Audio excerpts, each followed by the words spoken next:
Okay, so here we are with Where the Lilies Bloom, Chapter 3. Roy Luther took his share of the chicken in soup. Devola made it rich with homemade egg noodles floating around on its glistening top, and Roy Luther seemed to enjoy it.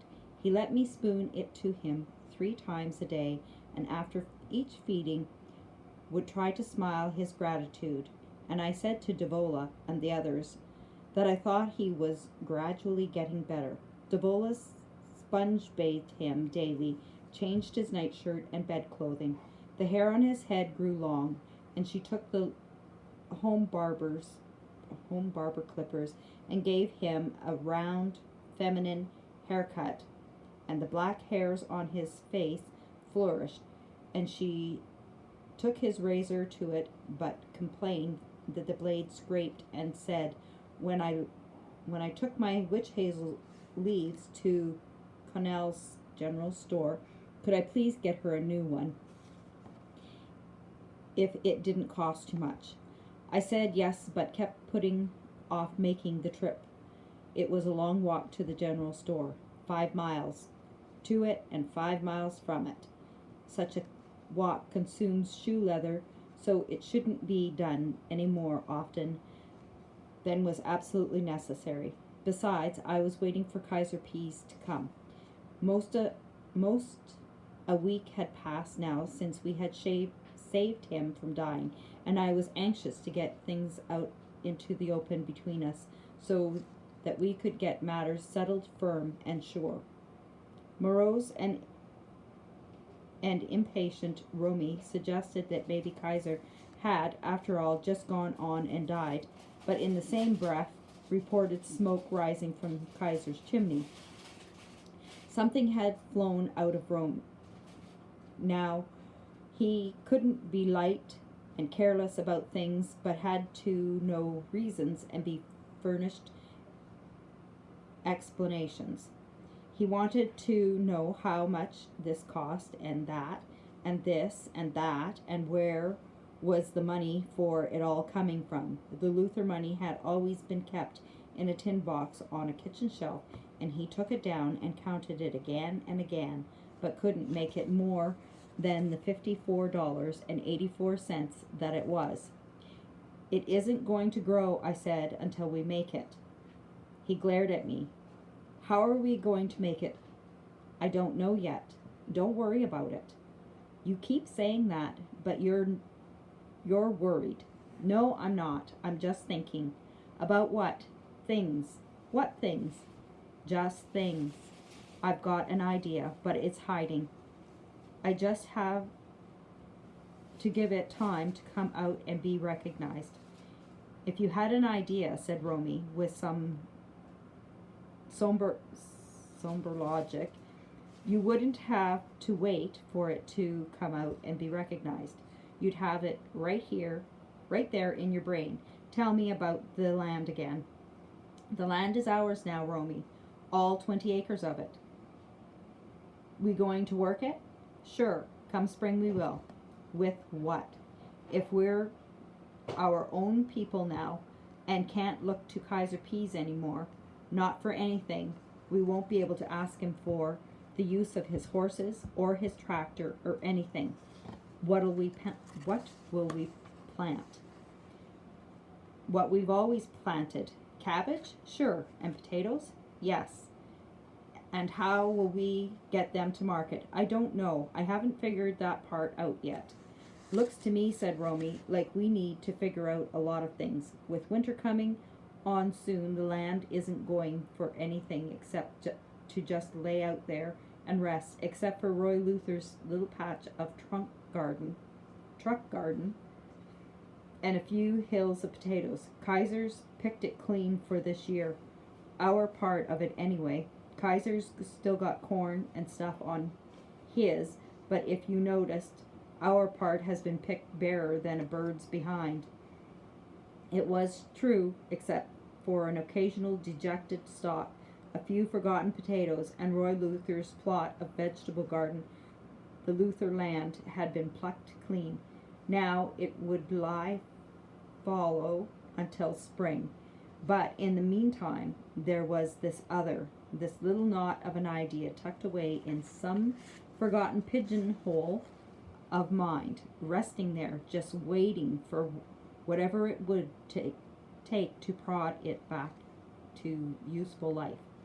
I know when this happened. It happened during the blackest part of one night when a turbulence of thick mist rose up out of the bowels of old Joshua and made watery trails across the face of the moon.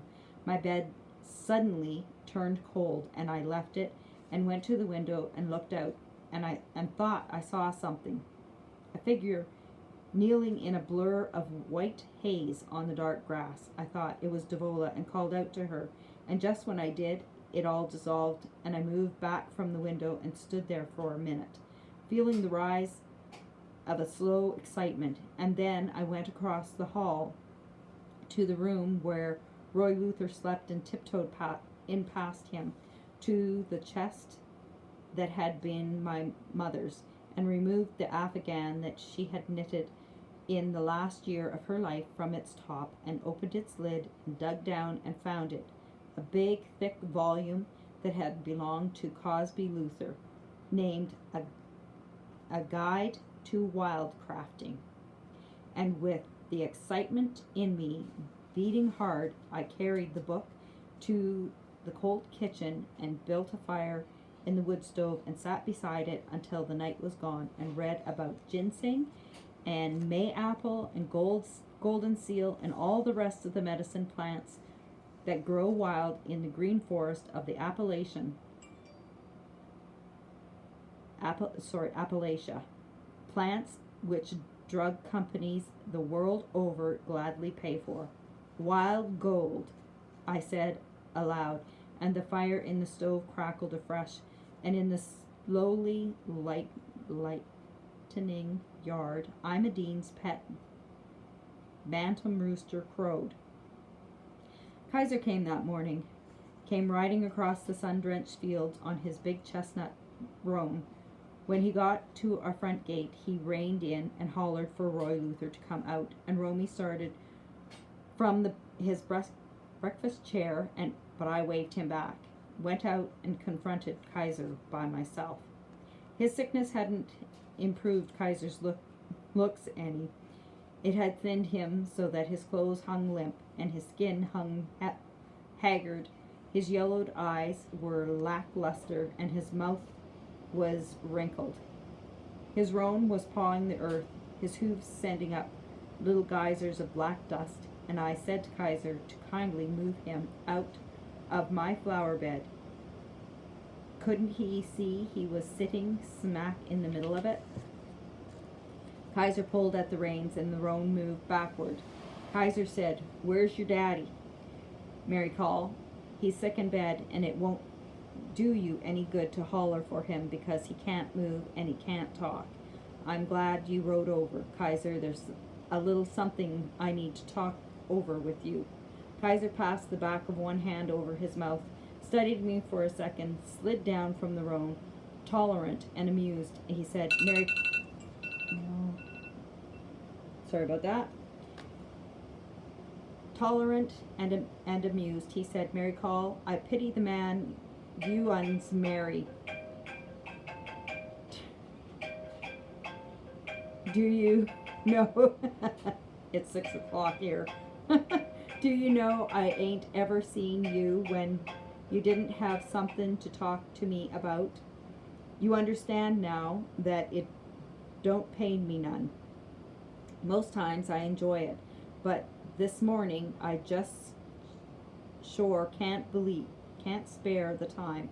I come to talk to Roy Luther." I let him go by himself. While he was gone, I took a stick and repaired as best I could the damage the roan had done to my primroses, planted in thick rows all along the outside fence. The crystalline air was sharp and cool in my lungs. Romy had come out and said that Kaiser was in the room. When Roy Luther, and should he go back and listen at the door? I reminded him that the Luthers were not door crack listeners. and sent him out to Roy Luther's garden to pick the last of the sweet corn and tomatoes. He protested some, but he went. Kaiser was with Roy Luther about 20 minutes. That the visit shook him up some was written all over him, plain as day, when he came back out to me. With steps weighted slow and expression weighted heavy, he came and put his hand on the top rail of the gate and looked down at me with a queer kind of sorrow in his ugly face. "Well, you see how it is," I said. Kaiser pushed the gate open and came outside and leaned down and took the stick out of my hands. "I thought you wanted them Fleurs to live," he said, "but you're a killin' 'em." I stood up and faced him eye to eye. "So you see how it is with us now." Kaiser tossed the stick away. He sucked his teeth and ran his tongue around his dry, cracked lips. "Wall," he said, he's in a bad way, sure. I seen his kind of sickness before. It'll worsen is about the only thing can be said for it." "It might," I said, "but maybe not. If I had my way, I'd have him to a doctor, but he'd never stand still for it. It'd just kill him quicker." Kaiser hooked a thumb inside his belt. He turned his head, tilting it so that his hat fell back a little, and studied Sugar Boy like he'd never seen it before. He said, "Wall, I wished I knew how to advise you uns, Mary Call. I sure wished I did, but I don't. If it'd be any help to you, you could stay on here a while, least away till spring. I wouldn't charge you nothing, but you having a roof over your heads ain't gonna to settle everything, you know. I don't suppose Roy Luther got any money saved." I said, "No, he hasn't got any money saved." Kaiser took his hat off and scratched his head. "Wow," he said, "that's too bad. A fellow always should lay by a little bit for a rainy day. I sure wished I knew how to advise you, Mary Call. I sure do, but I don't. The only thing I can think of is maybe the country people in town would help you."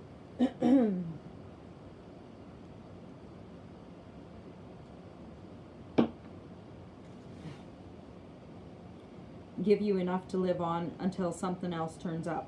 "Yeah, you could do that. I know a fellow over in Pumpkin Holler gets $90 a month from the country people. Told me it wasn't much of a job to talk 'em into doing it. If I'd be you, I'd be studying it over, Mary Call. You know, you're gonna have to have some help from somebody." I looked out across the ravaged fields and saw Romy, a vaporous figure in the distance, moving around in Roy Luther's garden. He had a gunny slung over one shoulder, and the bottom of this bulged, but not much. A few ears of corn and a few tomatoes, and that'll be it, I thought. And then I thought, that's been Roy Luther's whole life. A few tomatoes and a few ears of corn grown on somebody else's land from seed paid for by somebody else. And for every scrap always having to toady and apologize. Always having to say, "Yes, Kaiser," and "No, Kaiser." "Thank you, Kaiser." "I'm sorry, Kaiser." For what? What had we been thanking him for all this time? You don't thank people who set you in bondage and hold you there year after wretched year. You hate them. And if it isn't in you to hate, as it never had been in Roy Luther, then you do second best. You pick up and get out. And if that isn't possible, you start making plans to make it so. Do something. Do anything. but don't just stand there and let people beat on you and then thank them for doing it. Kaiser, who had left off studying Sugar Boy and had moved on out to stand beside the roan, was saying, "Well, I best be getting on. You let me know what you aim to do, Mary Call. Like I say, you could stay on here till spring if you was a mind. I wouldn't charge you nothing. That way you'd have a roof over your head for the winter. I'd be losing money. This housed bring a good rent if I was a mind to let it out to somebody else, but Roy Luther and me has been friends for a long time. I'd be a mighty poor stick if I didn't do what I could for him now."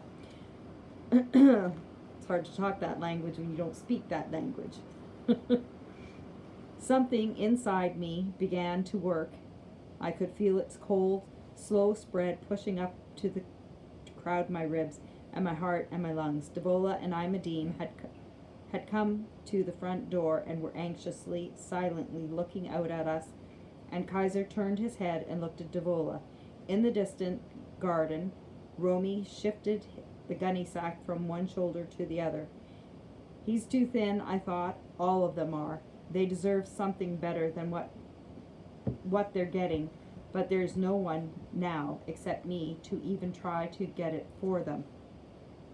And I don't know how, and I'm scared, but here goes." I said, "Kaiser, I can tell you right now what I aim to do. I know since the night Devola and I and Romy and Medine saved you from dying what I aimed to do. I aimed for me and my family to stay on here in this house, and you gave us, and come spring, we'll work the land you gave us, and we'll be on our own people now, and not look to you for anything, and don't you look to us for anything either. That's the way it's going to be." Kaiser's interest in Devola fled. He blinked and jerked around to me. "What, Mary Call? What's this? I gave you this house? I gave you this land? Who says so? You signed a paper, Kaiser. The night you were dying, you did. It was a bargain between us. You said if we saved you from dying, you'd give us the house and the land around it, 20 acres of it. And I agreed to it and wrote it out, and you signed it. You want to see the paper?" "Yes," answered Kaiser, and watched me kneel again and take the paper from my shoe. "If I let you hold it while you read it," I said, "can I have your word that you won't tear it up?" Kaiser's eyes had filled with a still glittered expression. It acknowledged who I was, my stature in this business we were transacting. So strangely it did this, as if each of us in that moment had suddenly been converted into having a respect for each other. It wasn't true, of course. I had no more respect for Kaiser Peace than I had for a clod of dirt, and his for me could be measured about the same. But just in that moment, for some reason not explainable, there was an unspoken exchange of respect and trust. "Let me see the paper," said Kaiser, without promising not to tear it up, and I handed it to him. And that's the end of chapter 3.